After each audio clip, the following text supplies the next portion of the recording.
Откако ВМРО ДПМНЕ и ДУИ не се договорија за состав на новата влада, сега решението е во рацете на председателот Ѓорѓе Иванов, кој треба да ги соопшти следните чекори во разврската на политичката криза. Утринава, откако не беше постигнат договорот со ДУИ, ВМРО ДПМНЕ излезе со соопштение во кое се вели: ВМРО ДПМНЕ ја известува јавноста дека договор за коалицирање со партијата ДУИ не е постигнат. ВМРО ДПМНЕ заедно со коалицијата за подобра Македонија како победник на последните избори, која доби најголема поддршка од граѓаните и освои најголем број гласови и пратеници, смета дека формирањето на влада треба да биде во функција на затворање на политичката криза, а не нејзино продлабочување, и смета дека одржувањето на нови избори е зрело решение, а во функција на надминување на кризата и поставување на реформските приоритети во прв план. Секое друго решение само ќе доведе до нова конфликтност и до нови проблеми во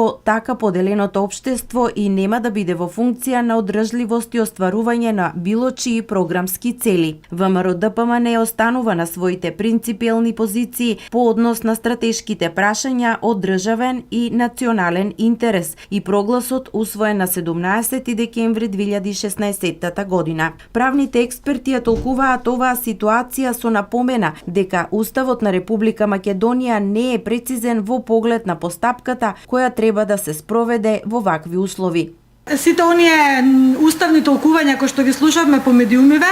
дека фактички Зоран Заев треба да го добие мандатот од господинот Ѓорѓе Иванов по логиката од 1992 година, кога председателот Киро Глигоров го додали мандатот на второпласираната партија.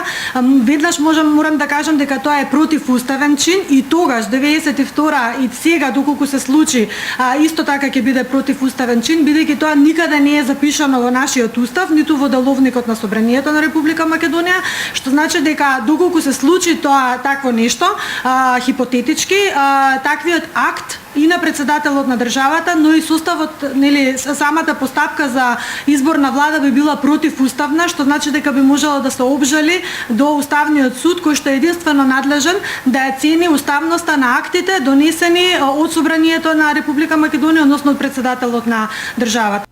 Професорот по уставно право Светомир Шкарич смета дека нови избори се решение за сегашната состојба. Уставот е јасен по ова прашање, вели тој. Мандатот се дава на партијата или коалицијата која има парламентарно мнозинство, односно 61 пратеник, кое треба да е обезбедено во моментот кога председателот го врачува мандатот за состав на новата влада. Повторното давање мандат за влада е кршење на уставот, вели професор Шкарич, кој смета дека заради тоа што актуелниот собраниски состав не може да формира влада, тој нема легитимитет и затоа треба да се оди на нови избори. За состојбата со неформирањето на владата и со толкување на уставот денес се огласи Европската унија. Оттаму со очекување председателот Ѓорѓе Иванов да изврши итна консултација со политичките сили во земјава и да определи лидер за формирање на што е можно поширока влада. Изјави на пресконференција во Европската комисија портпаролката на неформалната влада на Европската унија Маја Коцијанчич, која во име на официјален Брисел уште еднаш предупредува дека земјата нема време за губење.